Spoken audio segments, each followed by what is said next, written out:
Hey everyone, I'm going to do a screencastify for phase four. Hopefully, that helps those of you executing this project understand it and communicate it to your students a little bit better. So, the first thing you want to do is make sure that you have shared this document either on paper, digitally, or both with your students.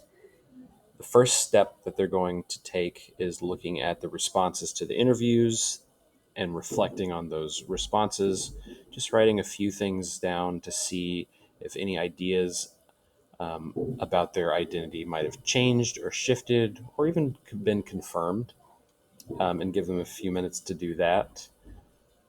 Walk around while they're writing, um, just making sure that they're actually doing the reflection part, as it's very important to understanding who they are at this point in time for their identity.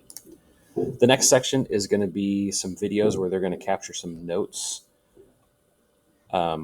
Make sure, as you can see, they're typing the title of the video in. They're describing who is being stereotyped. What do the stereotypes say about that group of people? Why is that? Why are those, or why is that singular stereotype problematic, depending on how they're focusing their notes? And what does the video say about how to combat a stereotype? So go over this note catcher with them once first. They're going to use it while they watch these next videos. It's a good idea for you to watch the videos first to know where to pause, to give them time to fill in their note catcher while they're listening and watching the video. The first video is adults who describe ways in which they've been stereotyped.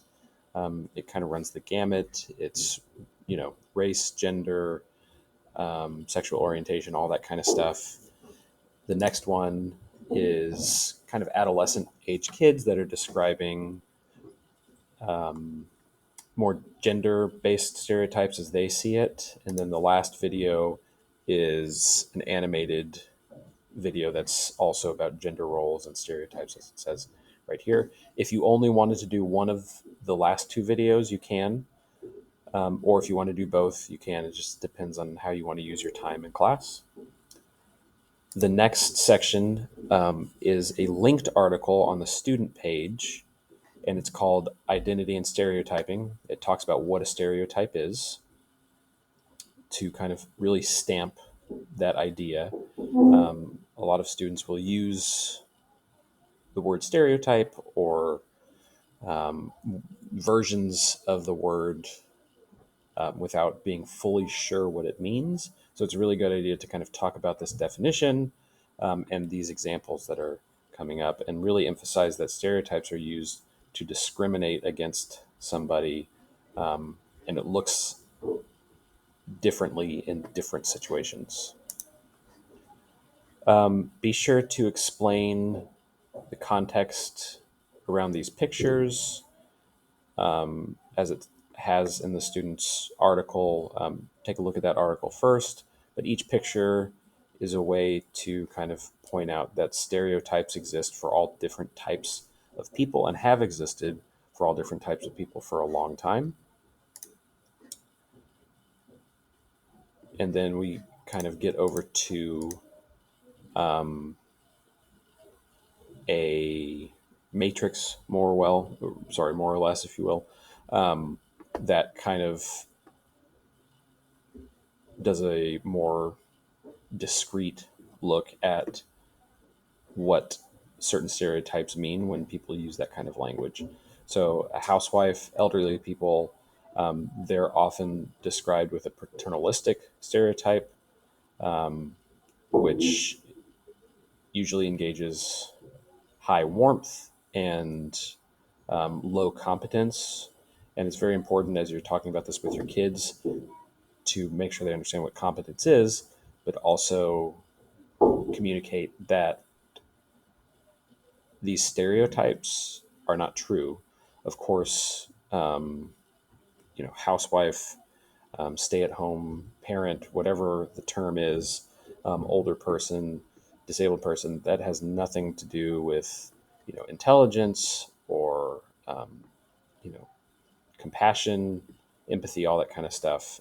These are just the stereotypes based on the language that we use to describe people with those stereotypes. So go through each category, have people or students talk about, you know, their connections to them. If they bring in their own example, that's of course wonderful. And then you get to media and society. So how does media and society influence your identity? These X's, students should drag and drop them on movies, books, those kind of things that have maybe influenced how they see themselves, how they see maybe other parts of society, other people, how those people might see them, all that kind of stuff. If they have their own ideas, very influential things that they've experienced from media, their own perspectives in society, they can write them down if they're not pictured. Obviously, there's going to be way more not pictured than there are pictured. So after they do that, then you want them to vote and decide which article you think they should read. This is something that you should read with them, or maybe to them, depending on your class. That's absolutely okay. It's not a reading class per se, so having them read along while you read to them is a great way to build their reading skills. If that's something you want to do to make sure they're comprehending as much as they can, you can stop and ask them questions to confirm what they understand, or if they have a question, you can answer it. So, absolutely feel free to read these to the kids. And I would only pick one.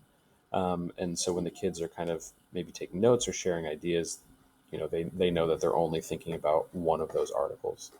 And to wrap up phase 4, they're going to explain who they are as a human.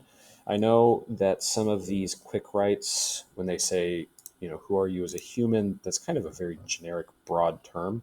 There isn't a wrong answer. So if kids get confused because of the broadness of what it means to be a human, ask them questions so that they're accessing parts of their identity. You can start with their emotions. You can start with how they feel about people, how they feel about experiences, how they feel, you know, all that kind of stuff. You can have them build off of past quick writes. It's meant to be generic so that as we progress towards the end of the project and they write their statement, they've kind of wrap their mind around these bigger ideas to the degree which they're doing it at this point in time. If there's any questions, please let me know, and I hope